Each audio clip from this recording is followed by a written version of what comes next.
Yep, we're on. We're live. We're live. We're live. How are you, Hello. Charlie?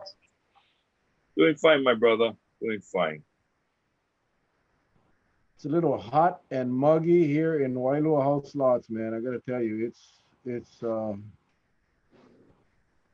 almost unbearable, man. I get the fan blowing on me right now, but it is hot. How is it in God's country over there in Waimea? It's raining. It is raining. Really? Yep, it is raining. And Like, I'd I like mean, to say aloha. Aloha to everybody. Someone told me this morning, John Shirai told me, brother, you get the wrong date. I said, aloha, it's Tuesday the 28th, the 26th. no, That it's kind of, Friday. It's Friday. eh? It's No, Friday. no, it's actually Sunday right now. Sunday. I told everybody, I said, I sorry. But yeah, good to have everybody on. It's Aloha Jump. Friday. How was everybody's Memorial Day weekend? I hope everybody had a good weekend. I Yeah, see some people on Oahu had a blast, boy. they had too much Uh, of a good. They had too much of a good weekend. But good to have everybody on. no, is that me? Oh, No, that was me. okay. I You know, just killed him.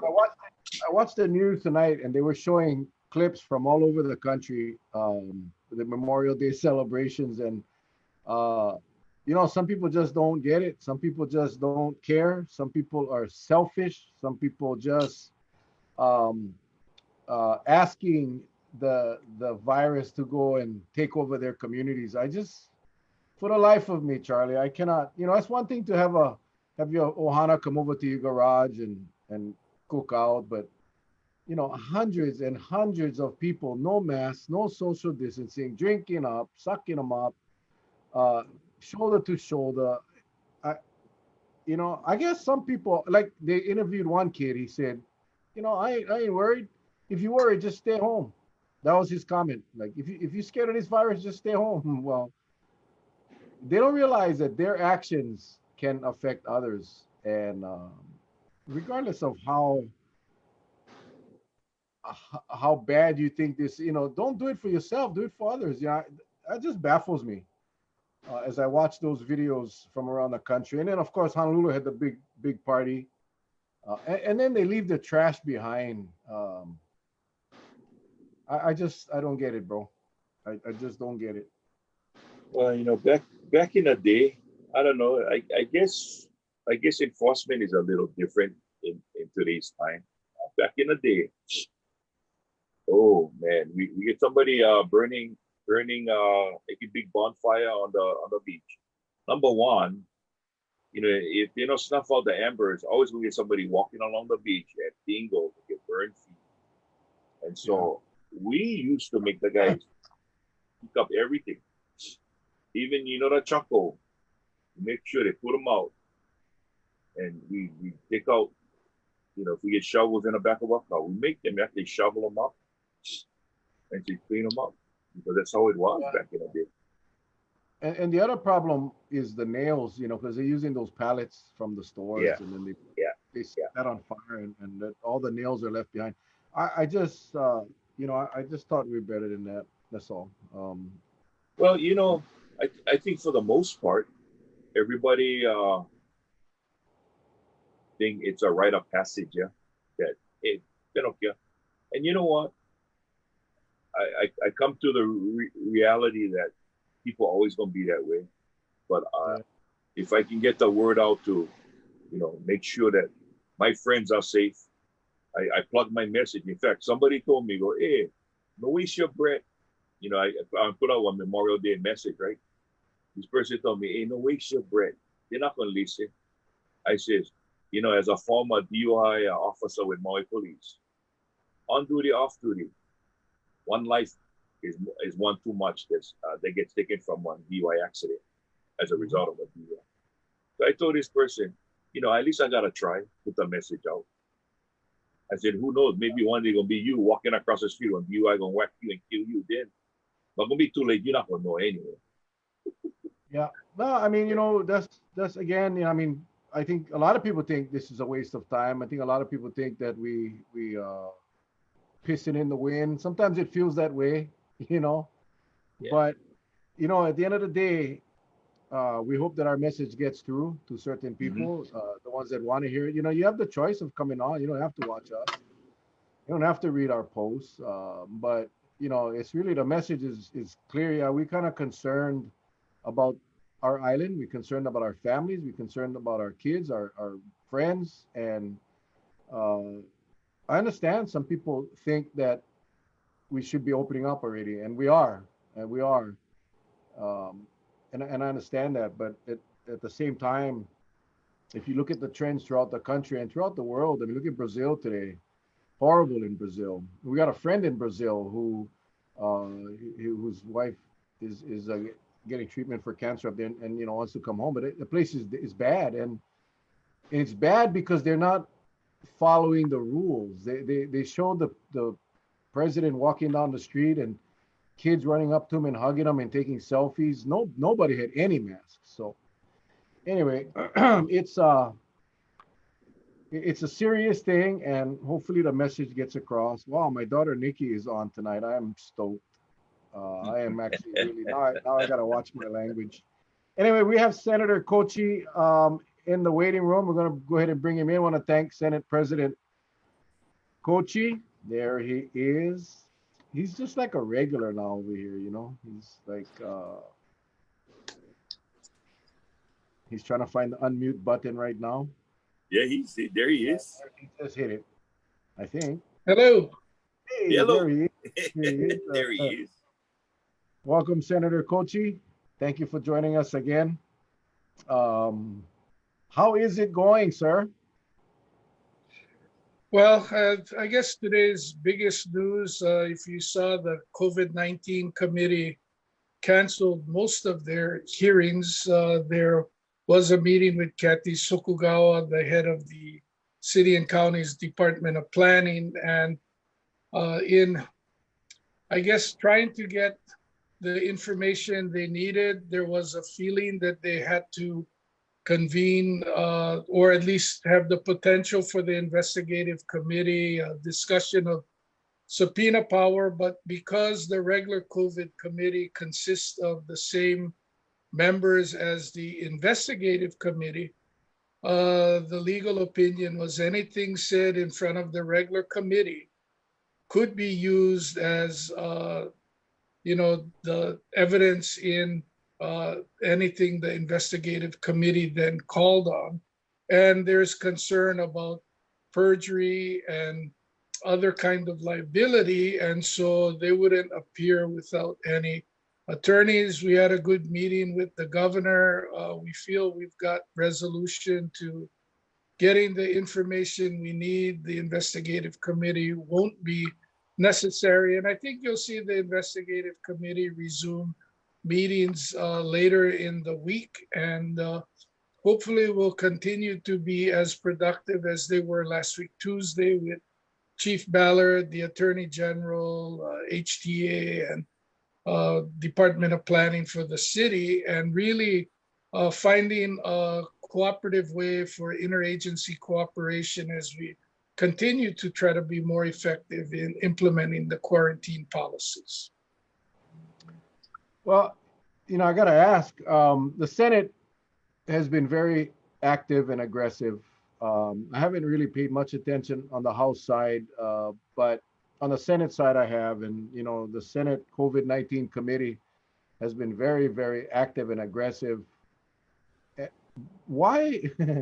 Why did it get to a point where an investigative committee had to be convened with the threat of subpoenas before we start to see maybe some commitments of cooperation?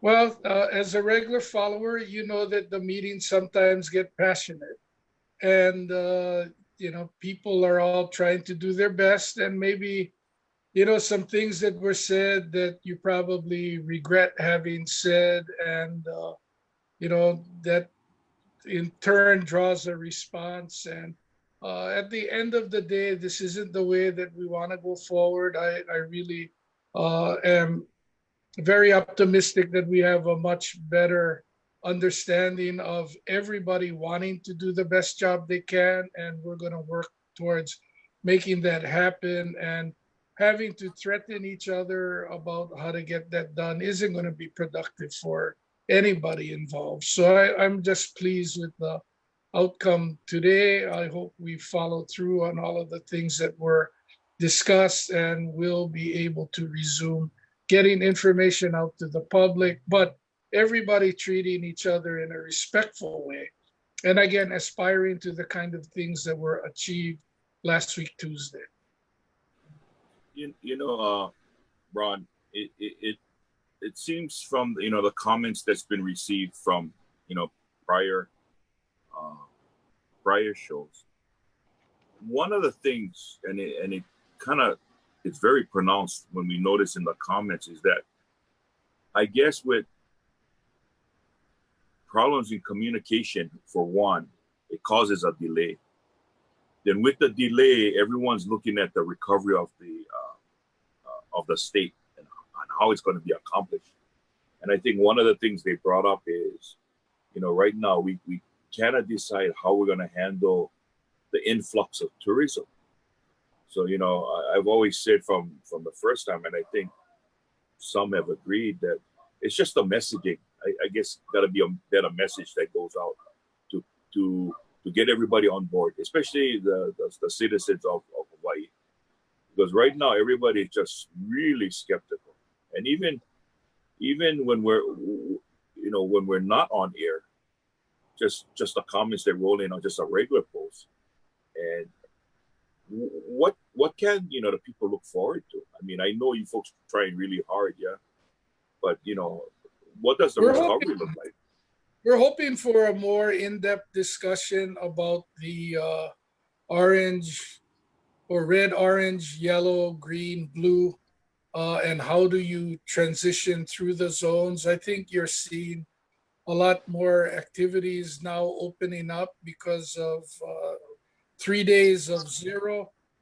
There's a lot of discussion about opening up inter-island travel because there seems to be so little transmission in any of the islands here. And, in the conversations, we are still trying to find a better way to enforce the quarantine. And the, I guess, biggest, concern is now with the vacation rentals and people staying in private residences, and how can we get a better handle on them. Working with the hotels, they've been incredibly cooperative to go with that, key for one entry and things like that. The bellmen are there. And then, I didn't turn in the other night. Did Angela come on after, you couldn't find her?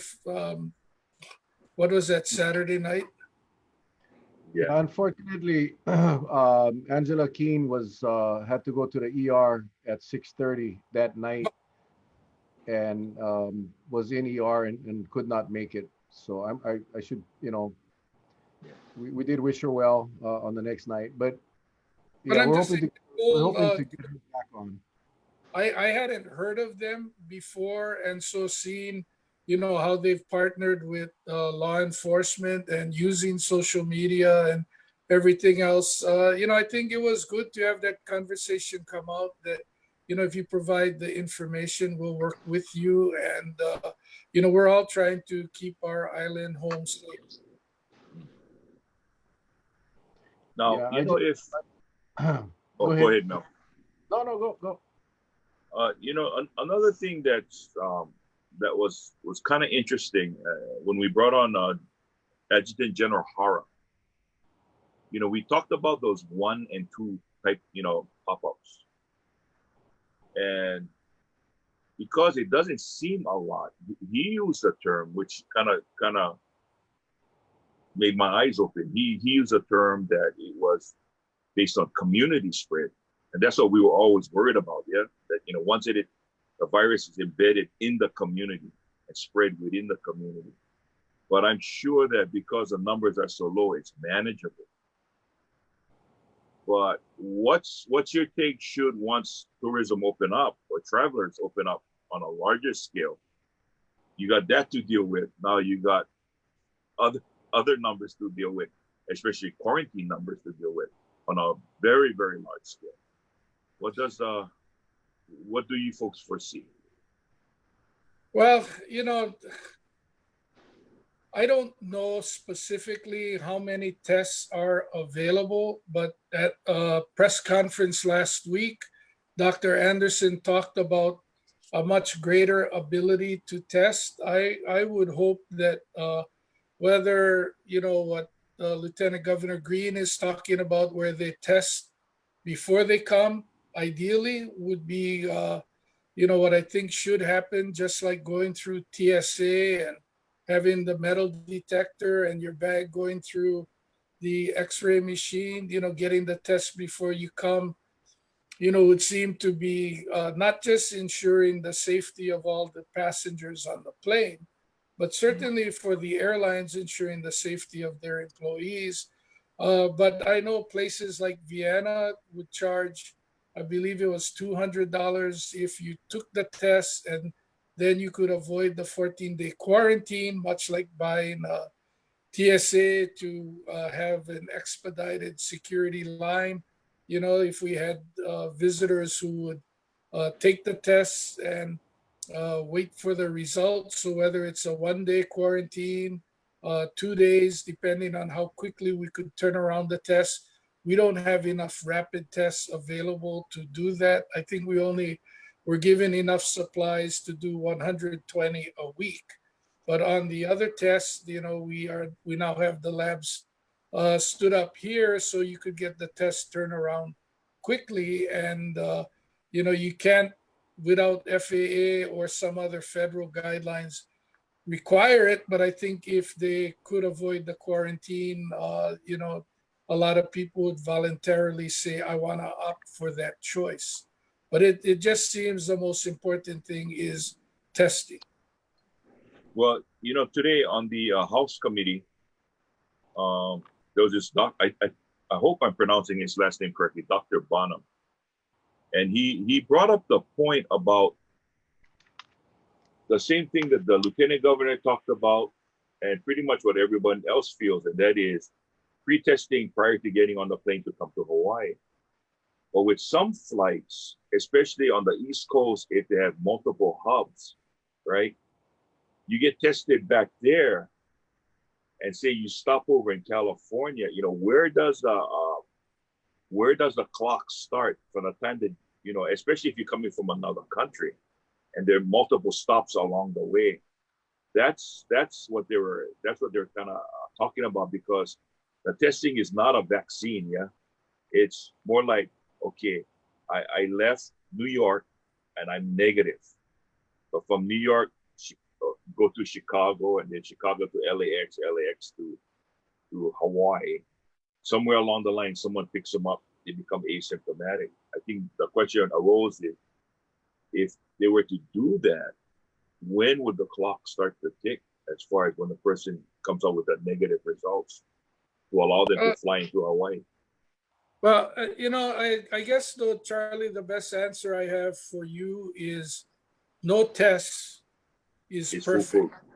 Yeah. Because the other thing you can do is not catch anything as far as connections. You're on a direct flight, you take the test, you're positive, but with the 14-day incubation period, maybe 3 days later, it flares up, and then you're certainly, it's possible to then, be positive. At this point, it's just how much can we try to do to ensure as much safety as we can. The thermal scanners at least would show if you have a fever, but you have the asymptomatic, so the thermal scanners aren't the end all be all. But in the thermal scanners, you'd also have facial recognition, and then we would have apps that could assist us in, tracking people, to make sure where they were, if there is a positive, how to more successfully contact trace and limit it. But until you have the vaccine, there is no 100% foolproof method by which we can ensure that that won't happen. And at this point, it's taking calculated risks, trying to do it in a smart way, and hopefully, mitigate the potential spread. But there's no 100% foolproof guarantee that we could give anybody, which is what makes this so difficult. That's what it's going to boil down to. It's our individual tolerance for risk. I mean, we cannot stay shut down forever. Cases are going to pop up. We're going to get a second wave, maybe a third wave. Hopefully those waves are smaller and manageable. But I mean, it boils down to, again, if you go out and you go to a store, you keep your distance. Don't touch, disinfect your hands, wash your hands. You gotta protect yourselves and your ohana, because it's going to open. I mean, we're opening already, so it's not going to stop. And I think we got to come to that realization that that's just the way it's going to be. So people, you gotta take care of yourself, be safe, practice, be clean, wash your hands and all of that stuff. Ron, real quick, I just had a call today from a friend of mine who came in from Honolulu, had to go to Honolulu for a medical procedure, came home, was picked up at the airport. He was in the passenger seat. He got stopped at the checkpoint on Kauai, at the road checkpoint, not the airport checkpoint. But interesting, the National Guard guys came up, only checked his ID, didn't check the driver, didn't check the two guys in the back seat, who happens to be Caucasian, by the way. Not that it matters, but there was absolutely no check on who was in that car, except for the guy in the passenger seat, who was the one that had the medical procedure. So I think we still got to tighten up a lot of the airports and our checkpoints, because I think that's where we're going to see some issues. If we want to be as safe as possible, we got to really get that nailed down. And the Senate has done a lot to make that happen. And then I wanted to, and Senator, only because I'm hoping that you can help us, and I'm sharing the screen now. This is regarding vacation rentals. And this is just one that there's a bunch, $445 a night. It's a house. It's a beautiful luxury cottage, 300 feet from Poipu Beach Park. And yes, they have this, state of Hawaii requires any person traveling to self-quarantine for 14 days. They have that. But my point is that TVRs are illegal right now. This is a TVR. This has the GE number, the TAT number, has the owner's name, property number, has everything possible to go after these people. Here's another one. This one is delightfully renovated plantation cottage, steps from Poipu Beach, 10,000 square feet. Same thing, 360 a night.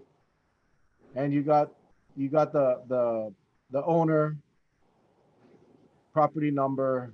This one doesn't have the GE tax or whatever. But and here's still another one. This one is near the Grand Hyatt. Same thing. You got the transit accommodations number. You got the owner's name and stuff. And yet we're not going after these people. Sarah Blaine from the county's office, the mayor's office, instructed me to send these over to Mike Loretta from planning, which I immediately did. There's a ton of them. These are I just picked 3. But is that something that, I'm not sure, I'm assuming it's the planning departments of each county that's got to go out. But it's just so flagrant. and it's on VRBO. You just type in Kauai. I'm sure if you punch in Honolulu, you'd see a whole bunch more. But how do we take care of those? Is that something that only the planning department can do, or is that something the state attorney general's office can do? I mean, they have special investigators as well.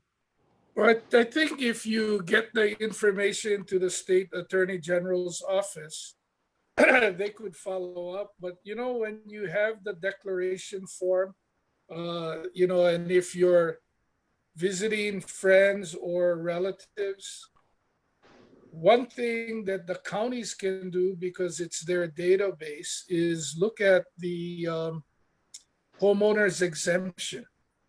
And if there's no homeowner's exemption, then it's not an owner occupied unit.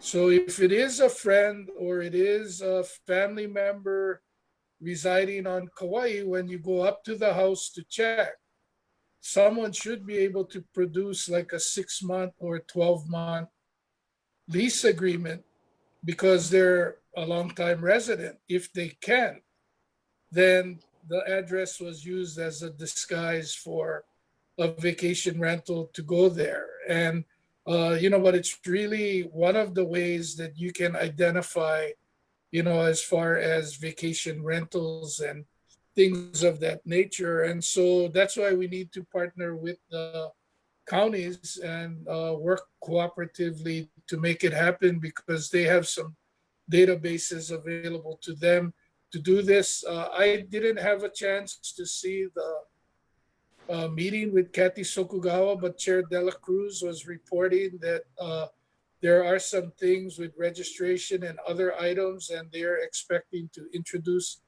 legislation when we come back in June to help the planning departments with this. And so I think Oahu doesn't have that license number that you were showing on the Kauai properties, and that would be something that would be helpful for Oahu. Yeah, but the fact that the governor's declaration makes it illegal to advertise the properties. I mean, you don't even have to go as far as booking them, or it's the fact that they're advertising the property on VRBO or any website is illegal, and that, I guess, is where my frustration is. It takes a lot And of extreme effort, huh?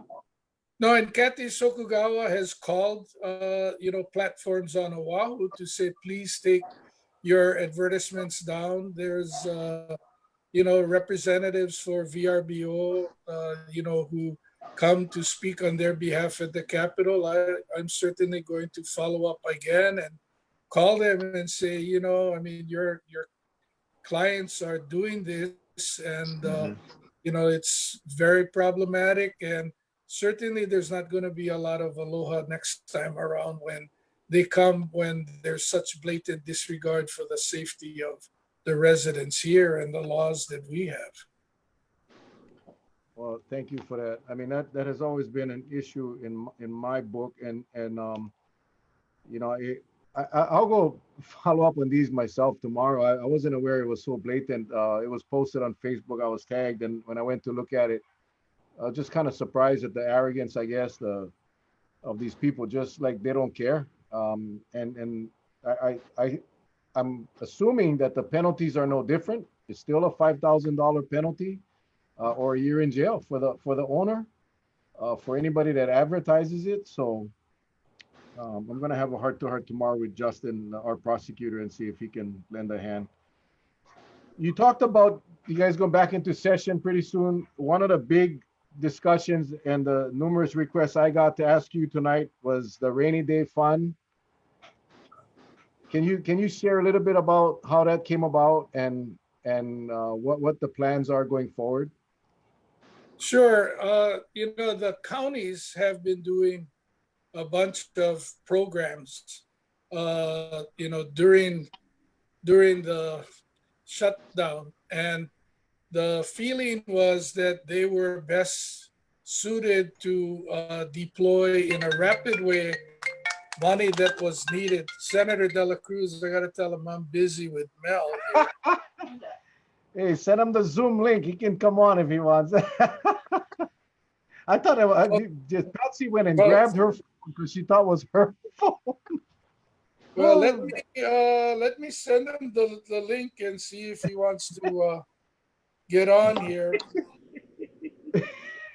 Patsy had jumped off her seat, and so did I. Like, what the heck? Is that Donovan? Is Donovan calling Senator Kouchi? And the executive producer, Patsy. But anyway, Yeah, Charlie. How Okay, I'll about send you the tomorrow, Charlie? text. We go saddle up tomorrow, Charlie. We go saddle up and go drive Poipu, North Shore. We go take a list of all these vacation rentals and send them over and go But after them. but to that question, when we gave almost 175 to 180 million to the neighbor island counties, Honolulu had over 360 million of the CARES money. That's all the federal money. For Mayor Kawakami, he has Saturday food distribution, mental health and domestic violence prevention grants, small business loan, and other business support, the social distancing summer fund, nonprofit food support, and then they have 250,000 for fishermen and other business loans. And all of the counties were going to do that. And instead of putting it through state programs, and sometimes our bureaucracy is not as quick at deploying the money as the counties were set up to do, we felt that that would be the most effective way to get a lot of money out. We did put money in to upgrade the unemployment insurance system. We did put money in to increase SNAP, or what we used to call food stamps. That's going to now be producing $13 million a month in food stamps or SNAP programs. Uh, in the Department of Labor, we did authorize them for the 1.3 billion in loans to continue the unemployment program, which is about to run out of money. And so there has been a lot of money that has been deployed. And as it has come in, it's come in different areas. So some was to help hospitals, some was to help small businesses. We have still been not getting the unemployment money out to everybody who should be getting their checks yet. But with that, $600 plus up, the $1,200 stimulus checks. There's been a significant amount of money that has gone out. But what are we going to do if we don't get stimulus for? And how do we continue to run the state? Is the $43 million enough for the Department of Education if they're going to have to be 100% distance learning? If they're going to go back, how much more might it cost for us to renovate the facilities that are on the DOE campuses to achieve those social distancing, legal and safety requirements that would be necessary? How much more childcare is going to be needed if people are going back to work? And there was just a feature tonight on Hawaii News Now about all of the added cost of sanitizing station. You can have only one teacher per 9 students now for groups of the 10 or less. And all of these are going to add costs, and those are responsibilities that the state has. And, we'll be back in 3 weeks to see what to do. But by getting the money to the counties right away, there's been an incredible amount of support. I know out in West Kauai, oh, they had $20,000, I think, from the mayor, and they've gotten over 3,000 pounds of fish distributed to families. They've been able to purchase local produce.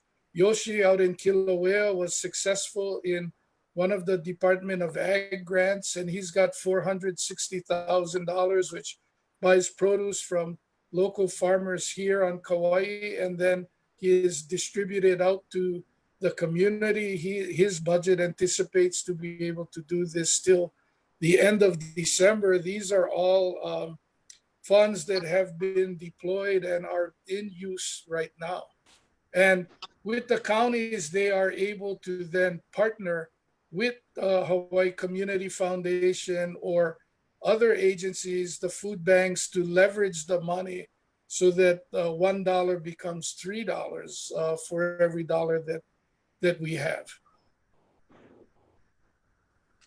So going forward in the future, I understand that rainy day fund is really for any future expenses that we cannot identify right now. But is that a source of funds that could be used for relief to some of the people that aren't getting unemployment Some Well, people still haven't got. well, on the unemployment side, unfortunately, the way the system was designed to work in a non-pandemic situation is it's not easy, and you need to make your case and show that you are unemployed and deserving of the payment, because they were trying to discourage fraud and abuse of the unemployment system.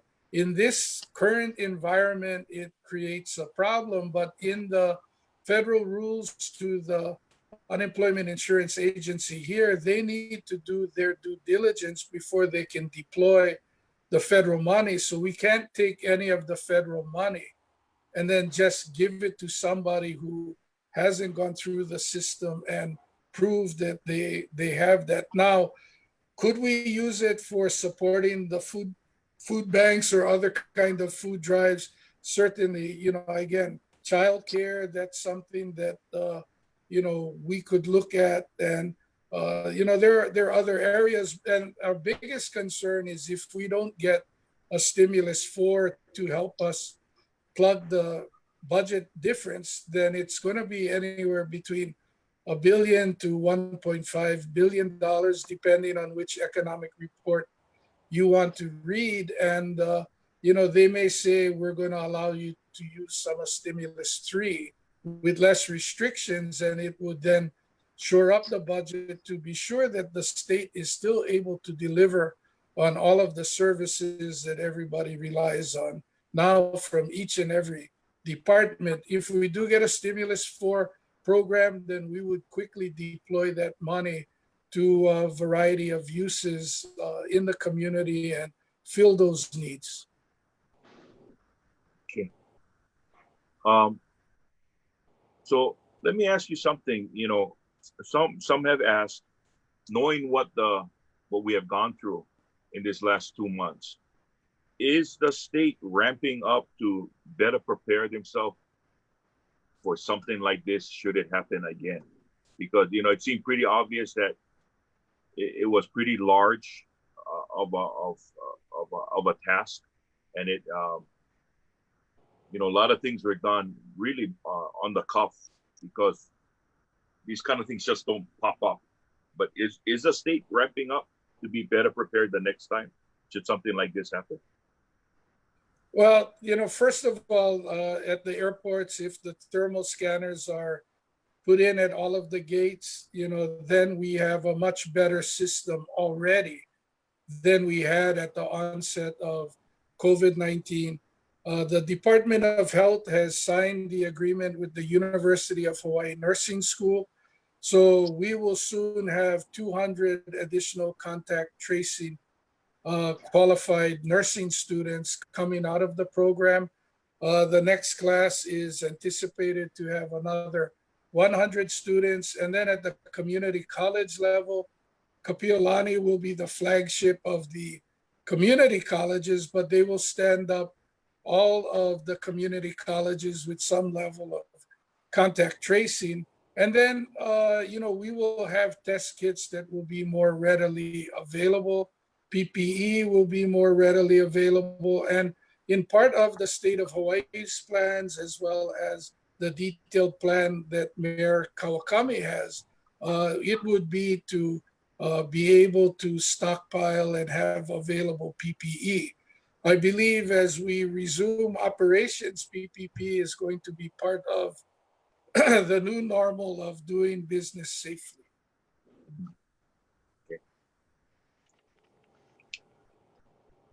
The funding for your departments, all of the departments in the state, I know there was talk about pay cuts and potential furloughs. Where are we at now with that? I mean, is that something that has been avoided for now? Or is there still discussions about that going forward? Try and repeat that, Mel. Oh, I'm sorry. Can you hear me? Yes, now. Yeah. Okay. I know there was some talk about pay cuts, potential furloughs at the state level. Has that kind of been, is that still a problem, or is that still something that is being considered?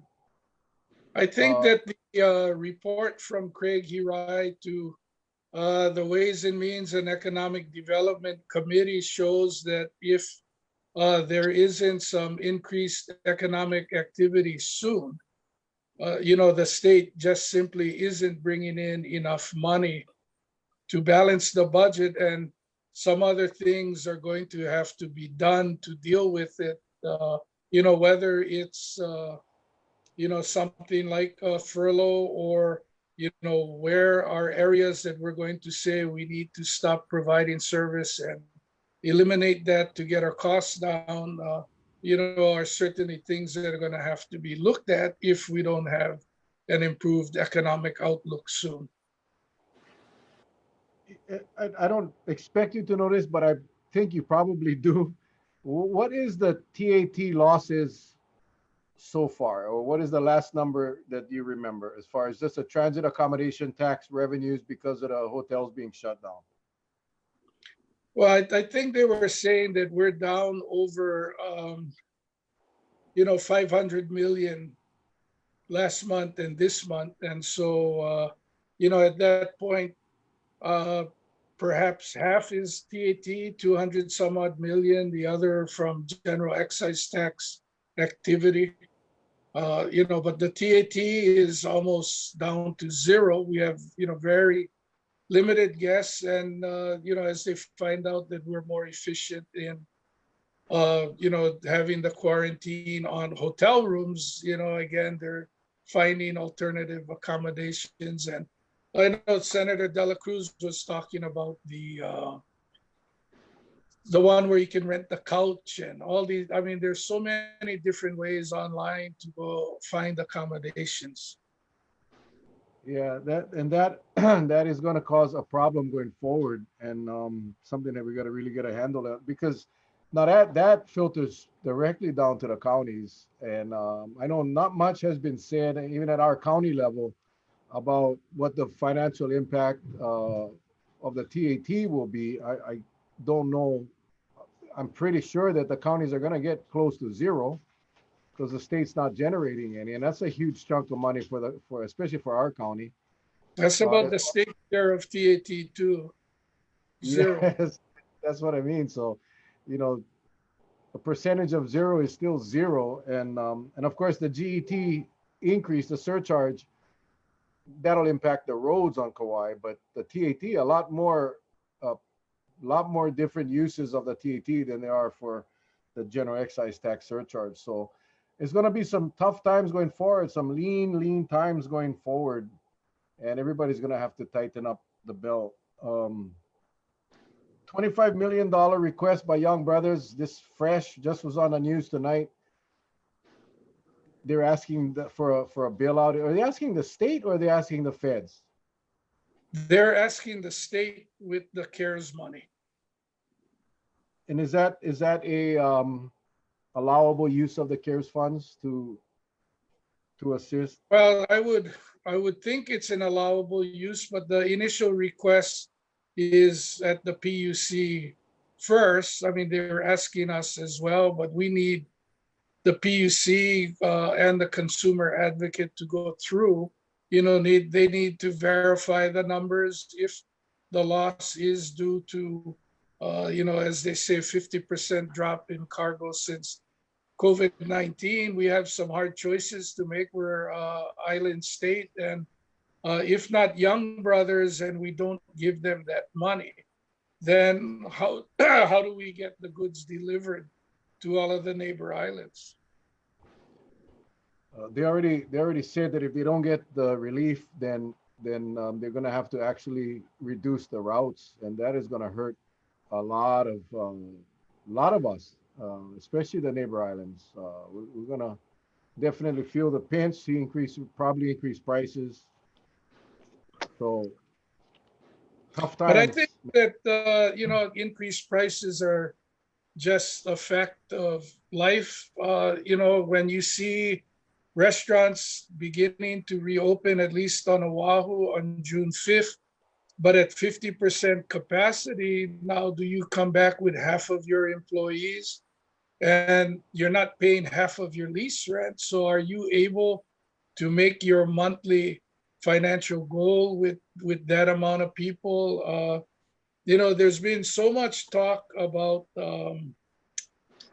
hair salons, but when you talk to people who are in the business, normally they would double book clients, and when they're doing a perm or a hair coloring where it takes like 30 minutes for the coloring to set in, or having the hair in curlers and in the dryer, then they would be able to book a haircut.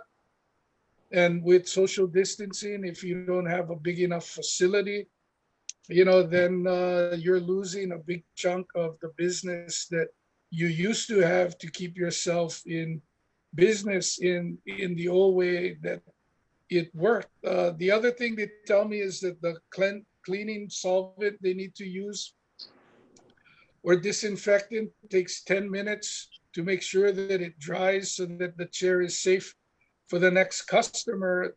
So if you do 6 haircuts, you lose 1 hour of time with 10 minutes after each of the 6. And so that's 2 less haircuts that you can do compared to what you used to do. And so whether they're going to continue to be economically viable, or in the case of the restaurants or the hair salons, the only other option is, they need to increase their price to be able to meet their bills. Or you're going to see a lot of those establishments opening up at night, extending the hours of operation, which, either that or, like you say, raise the prices. Well, it's been so long that you were on. We got a ton of questions. Go ahead, Charlie. Yeah, someone's asking about the CARES Act, the funding before the end of 2020. What you plan to do with that funding? Is there strict stipulations regarding CARES? Yes.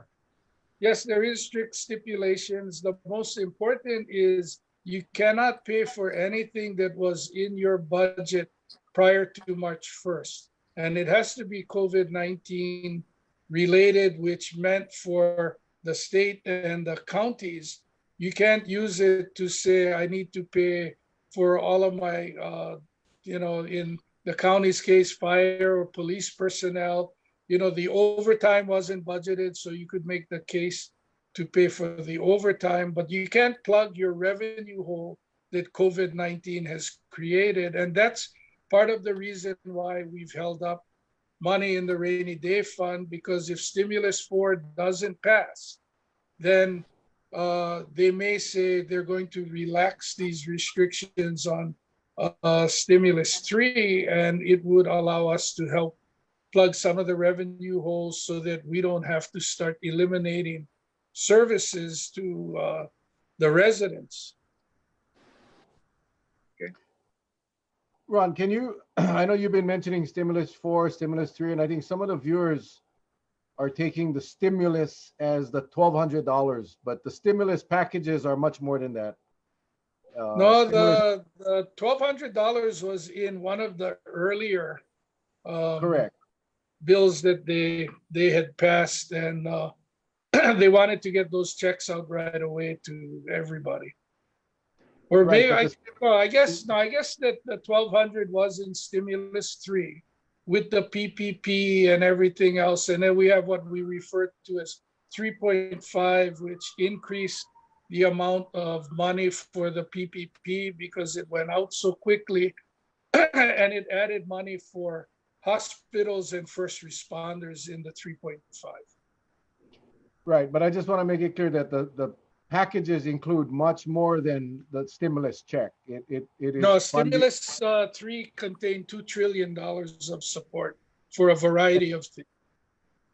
Yeah, and then the stimulus 4. What's the number of stimulus? House moved the $3 trillion bill, but that clearly is going to be negotiated and probably negotiated to a lower amount. Thank you.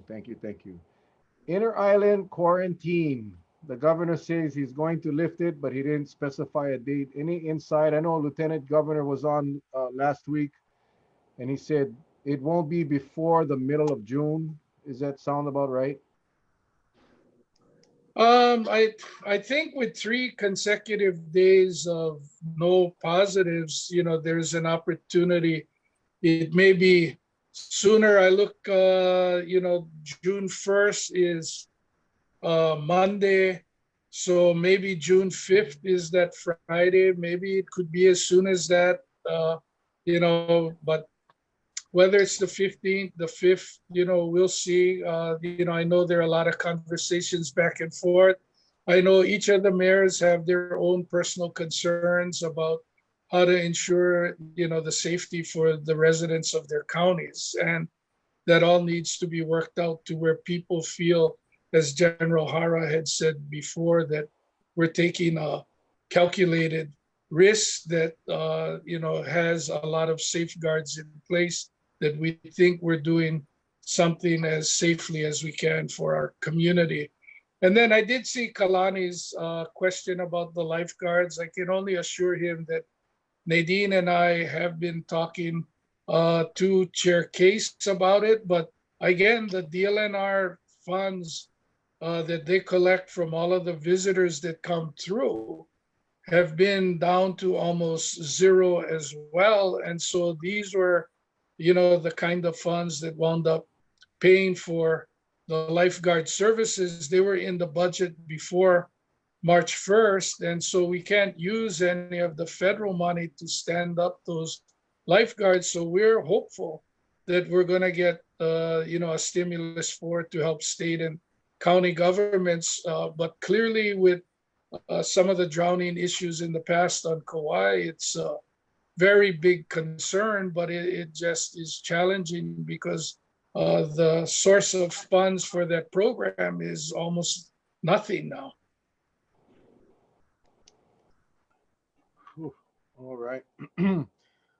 So you guys are heading back to session in June, correct? June 15th is probably when we'll be back in. So, I mean, this is kind of a huge, broad question, but what's the priorities? What's the strategy going into to the new session? There are two different things. We're looking at non-fiscal bills because they're really very little.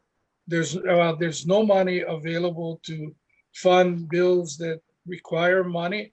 My number one priority, I can tell you as the senator for Senate District 8, which is the islands of Kauai and Niihau, is to make sure that we extend the sunset date on the money that was originally $100 million for the flooding.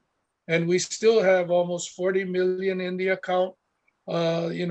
Representative Nakamura has been working diligently with the county, with the North Shore. Some of the money's committed for the Waimea levy as well, with some of those issues there. And so we have to make sure the money doesn't lapse and we get that almost $40 million to finish up the projects that were identified on Kauai.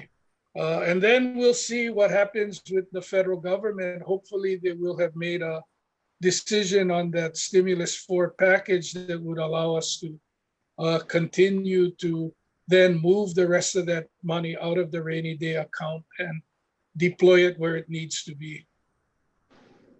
Ron, regarding unemployment, and I guess this will always pop up, but with the problems that the unemployment have, and I guess they've made attempts to correct those problems, with monies running out, is the unemployment division somewhat sure that, I guess, the first wave of claims or second wave of claims of everyone that have put in that were granted have already been taken care of, or are there still some that you know of from whatever? There are still outstanding claims, and they did get the approval for the federal loan of the $1.3 billion. So the fund will not run out of money, and everyone who has a legitimate claim, even if it goes back 2 months, will be paid every dollar that they are owed. It's incredibly unfortunate that it's going to take too long already to get it to them, but in the money we did approve is $2 million to upgrade the unemployment insurance system. So going back to your previous question of are we going to be in place to be able to deal with something like this if it happens again, clearly upgrading the unemployment insurance technology is critical to being able to do this.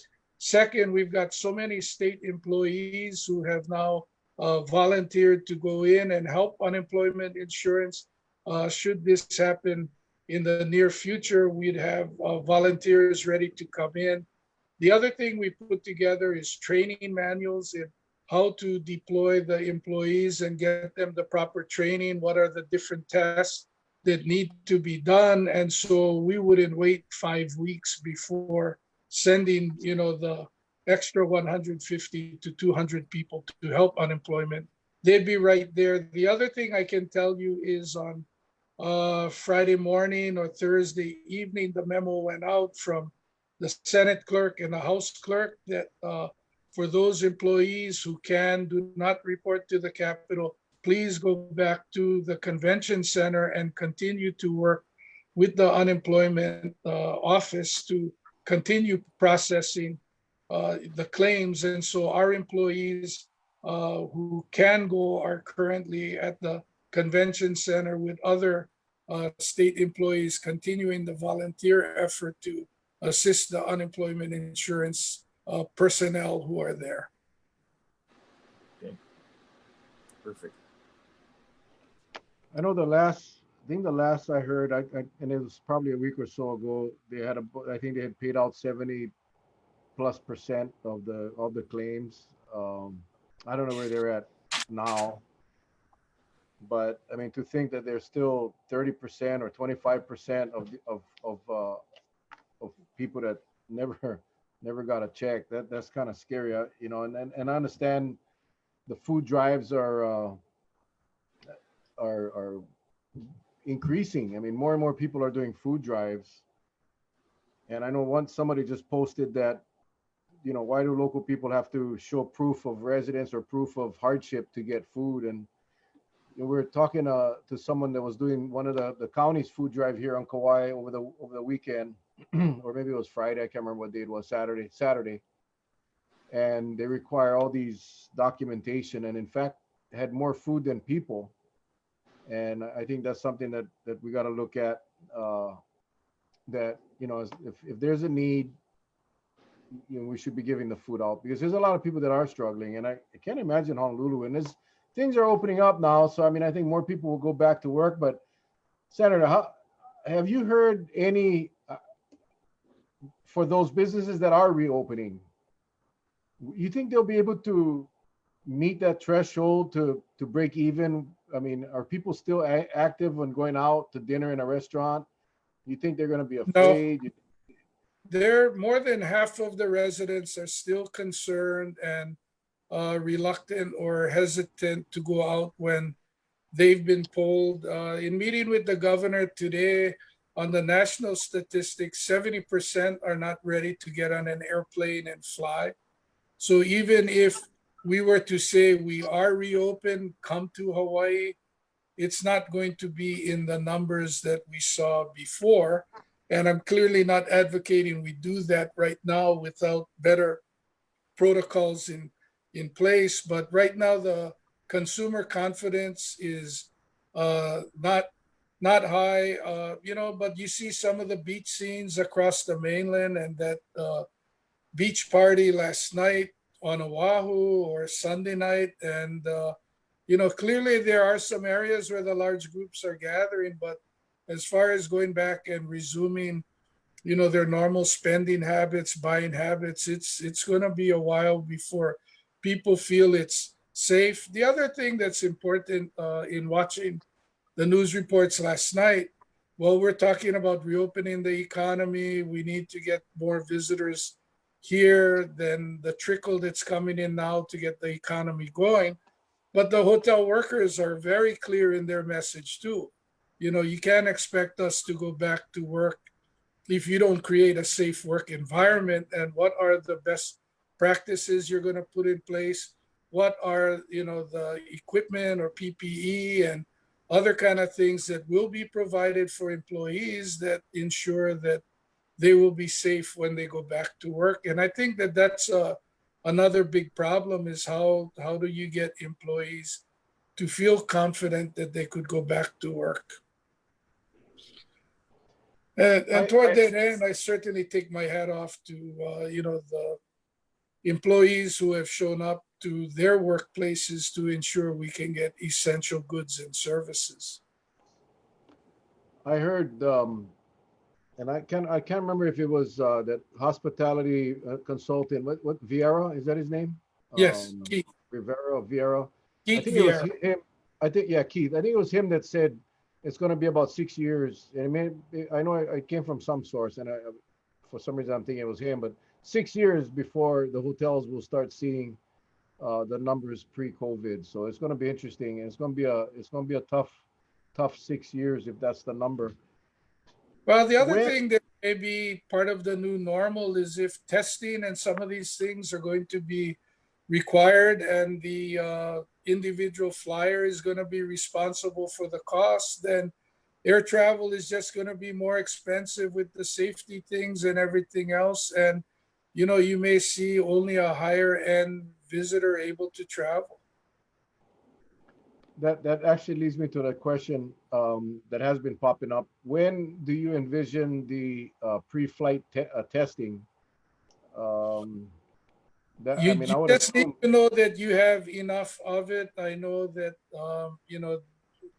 there has been reached to the White House and Congress to have this done by the FAA. I would just be hopeful that the airlines, again, in trying to ensure any passenger getting on their plane is safe and to ensure all of their employees who have to work the plane would be advocating for this as part of the best practices of what they need to do. But the key to all of this is how many test kits are available. Are we producing enough? And if we aren't, then, it's not going to happen until we can produce enough kits and tests. well, every test that is taken up by a person wanting to come to Hawaii is one test kit that's not available for somebody that may need it. And that's the other side of the coin. Everybody wants test, test, test, but the bottom line is that we have limited test kits as well. So we got to keep that in And mind. one of the things we had talked about, we had a member suggest maybe when everybody had come back the last 2 weeks, we should do the antibody testing to give, some better information. I know HPH had all of their employees tested and everything else. And, the Department of Health was not in favor of it. And, we just decided we didn't want to be in, an argument with the Department of Health on what is right. We should be trying to work together and send out one message. And then my chief of staff looked at me today as we're watching CNN and says, well, I guess we made a good choice to pass. The news now is they may be 50% accurate. And so the antibody testing may not be everything that it's cracked up to be. And it seems like because we didn't take the World Health Organization's test, CDC was going to develop our own test in the United States. The first tests that deployed were faulty and not working. We've just been behind on the testing uh, policy all the way, and getting tests that work, and certainly having enough supplies and an ability to have a better or more robust testing regime. Hey, Ron, what about collective bargaining with state workers? Has anything popped up on the radar so far, or it's not? We It's still not have anymore. a couple of pending contracts that were not approved beforehand, and so we're still trying to figure out what to do with it. But we're gonna have to come up with some plan by the June meeting. We need to get it done before June 30th, and we'll see. We'll see what happens. I saw Ken Hughes watching. He had asked today on Messenger what's the difference on one of my releases between GIA, CIP, and CIP. GIA is a grant in aid program to nonprofits. So the CIP he saw release was to the nonprofit in Kokee to help with their project there.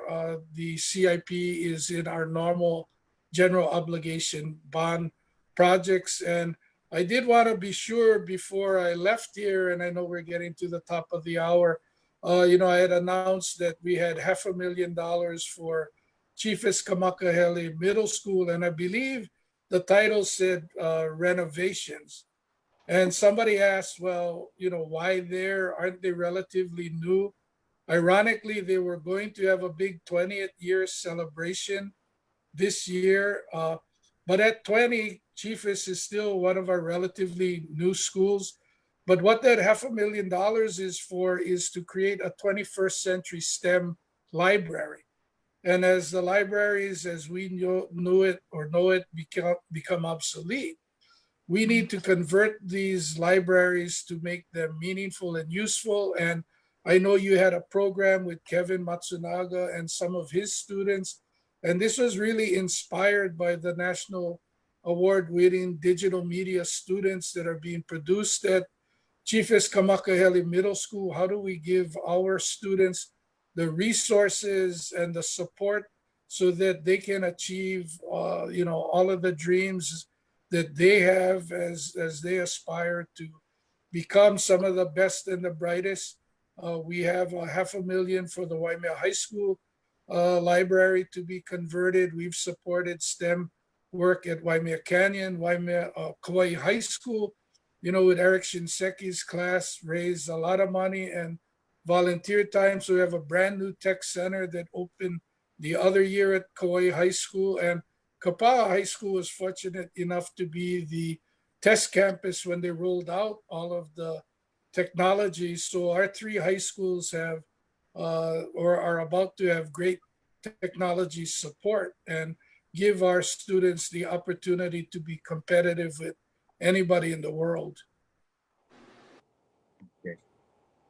Now here's a question I'm going to toss out, and Mel, you can chime in since you were the former chair of the county council. Council for Hawaii. But revenues generated, the state, the biggest revenue generation is it the TAT? Revenues generated for the general excise tax. Okay, so with everything that's taking place right now, if we were just to put it in a very, very simplistic term, if we know our bank account is this much, right now because of COVID, how much has been cut of that bank account? This is how much is left.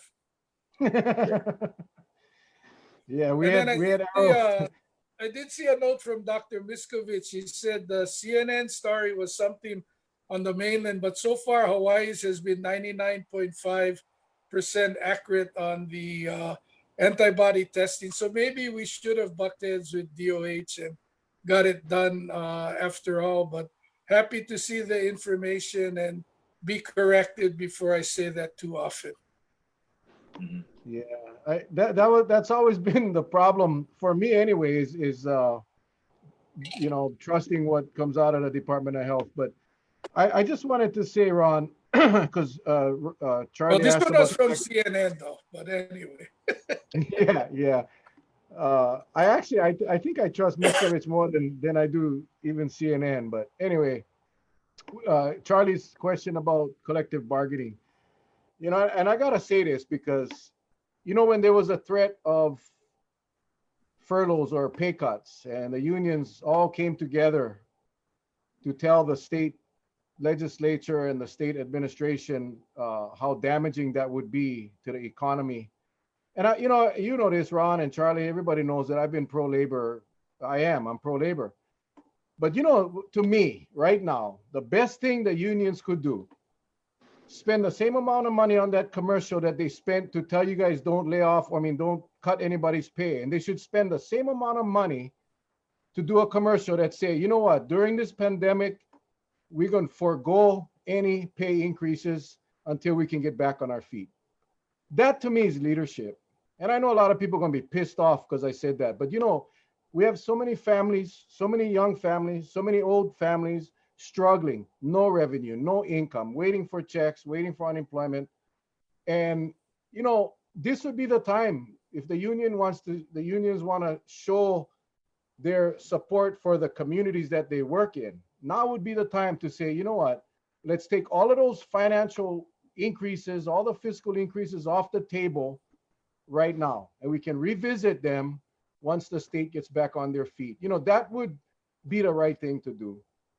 And, you know, I understand the 3%, the 4%, whatever the increases are right now is not the time. So that's more of a comment than a question, but that's what I would like to see the union leadership do right now. And that's all of you, HGA, UPW, ILW, all of you guys, just get together and say, you know what, we care for our communities, and we are gonna put all of our collective bargaining increases on the side until the state is in a much better financial situation or position to even have that discussion. So anyway. I'm gonna ask. I was going to just say quickly too, another CIP project the governor released was another 2 million to have the permanent fix to Wailua Bridge. And I know that was a big problem with all of the flooding and, you know, was there going to be a weight restriction put on the bridge, and it would have created a problem where the containers couldn't get over the bridge and deliver the food to everybody on the east and north side of the Wailua River. And so, you know, this is a critically important capital improvement project that hopefully will assure, you know, that nobody gets cut off from the supplies on the island of Kauai. A gentleman is asking, and I don't know how to answer this, but leave it up to the experts.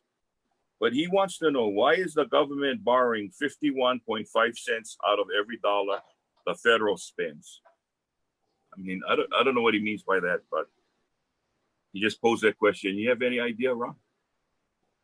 Well, you know, we're on that trend, you know, at the federal level where, you know, the tax cuts were put in and, you know, the revenue wasn't generated to offset as was projected. So before this whole pandemic happened, you know, we had already, you know, acquired a pretty good size national debt. And now this has just put us further in the hole. But obviously they are referring to federal spending, because for the state and the county, then we need to, you know, have balanced budgets. So we can't do that. The county of Kauai can't do that. So, you know, that's what's happening at the federal level. Okay. I did want to welcome Representative Okimoto. I just saw her, and I apologize if I miss anybody that pops on. This thing scrolls pretty quickly. If you keep looking down, it's because this thing scrolls pretty quickly. So I can only imagine. We got hundreds of comments right now. So anyway, we are at the 8:08 point. Senator, if you want to, any words of wisdom for our viewers out here before we close down? No, I mean, no words of wisdom. We're, again, just hopeful that we'll have some clearer message from the federal level. Tomorrow morning, I'll be out at Aloha Stadium. They have that feeding set up, and I'll be on Hawaii News Now a little after 6 a.m. Hawaii Community Foundation is featured, and they've done some incredible things in our community. I know you had Darcy Yukimura on one night, and you know, with the most recent announcement of the scholarship fund to assist the graduating seniors in the class of 2020, you know, that's an exciting opportunity to try to help ensure those who want to get an education, that they'll have that opportunity. The best way for us to close the wage gap is by creating those educational opportunities for our students. And the most obvious thing that I should have said, so I will say it. To the class of 2020, I have incredible admiration for you. It was amazing how you found ways to celebrate your graduations and create memories that will last a lifetime and not negative memories. To see Kauai High School's graduation on television. I watched that on Oahu Friday night. Actually, Nagaoka, good Kauai High School alum in her red dress. I saw Waimea with the water hose, Kapa'a, in the drag strip, and Kapa'a at Brian Baptiste Park, and the what grandma's Japanese garden, who coordinated to do the prime rib dinner for the 150 or so students and create the Zoom virtual party and gift cards. The creativity, the imagination just gives me great hope for the future of, our island, our state, and the country when you see what these young people can do when they put their mind to it. And in the disaster, all they saw was the opportunity, and my hat's off to them. Right on. Charlie? Well, I'd like to say thank you again, Senator Ron Kouchi, for always being on. And this goes out to the viewers. First of all, I'd like to thank the viewers for watching in tonight. A lot of exchange. I see some questions there. I know we didn't get to all of them, but it's sometime and off air we'll get to answer them. But for the most part, again, we leave this out for you so you can make a decision on your own. We're not using any kind of tactic to make you side with us. We just put the information out there. We bring on our guest who probably is closest to the pulse of what's happening. And for Kauai, we are very, very privileged to have a senator who is also the Senate president, and that speaks a lot. So I just like to say thank you very, very much, Mel, to our guest tonight. That he brought on his expertise and he gave us a lot of information. So thank you very much. The other thing I should disclose to your viewers, because they're not mine, they're yours. When Mel talks about sacrifice, so apparently I'm a part-time booking agent for the Mel and Charlie show, but it's not a compensated position. I just get these text messages. Hey, go get this guy. Go get that person. How about this Fayini?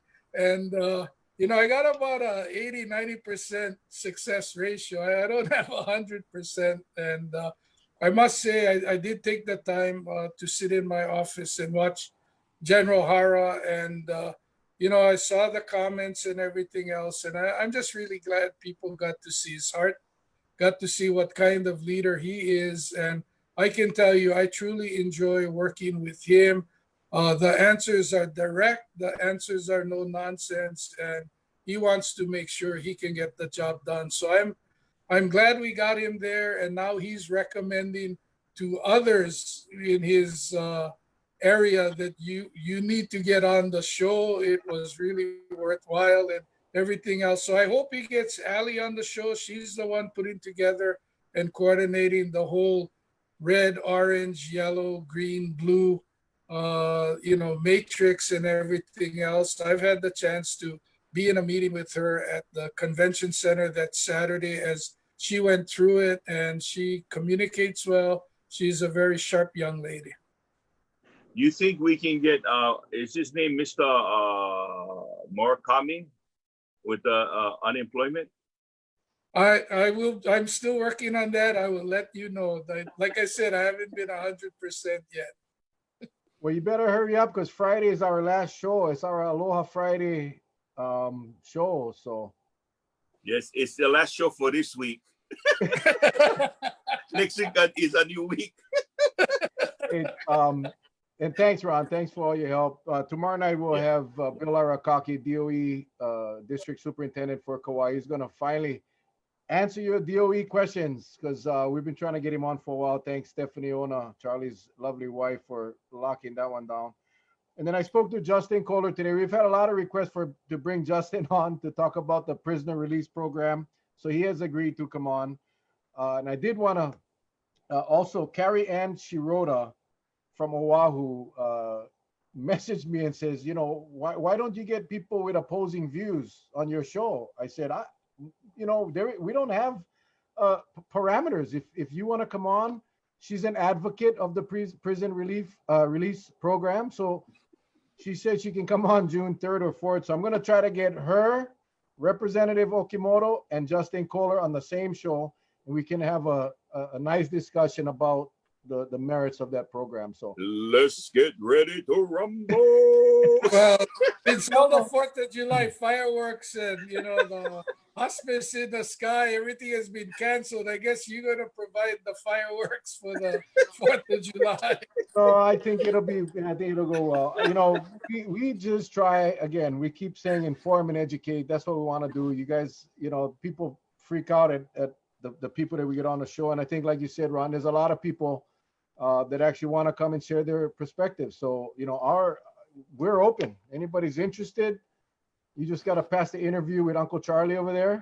and if you pass, then he lets me know that we put him on. It's that simple. Anyway, well, you know, if we can get unemployment or even Ali, because I you know, the general talk highly about her as being the point person on the recovery end. He sent me a text. I told him a text. I sent him a text when it was done, how well he did, and he told me he's recommending to her she should do it. So I'll follow up. Okay, thank you so much. Thank you so much, Mel. Well, you know, I see some requests for the song, man. Can you get out your guitar? Let's do the song, especially for Senator Kouchi, man. He made it all this far. I wish he would join us, actually. You know. Anyway, before Senator, thank you again, and well, no text messages from Joy this time, so I think I did all right. You did okay. I mean, I'll break the Mel and Charlie show for accidental cursing. Okay, what happened to the song? It's coming, Val. Here we go.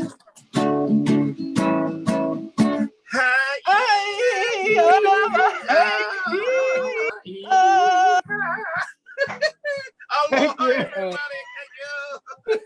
Thank you, everybody. Tomorrow night, Bill Arakaki, Department of Education, District Superintendent, 7 o'clock. We love you guys. God bless. Take care. Stay safe. Aloha.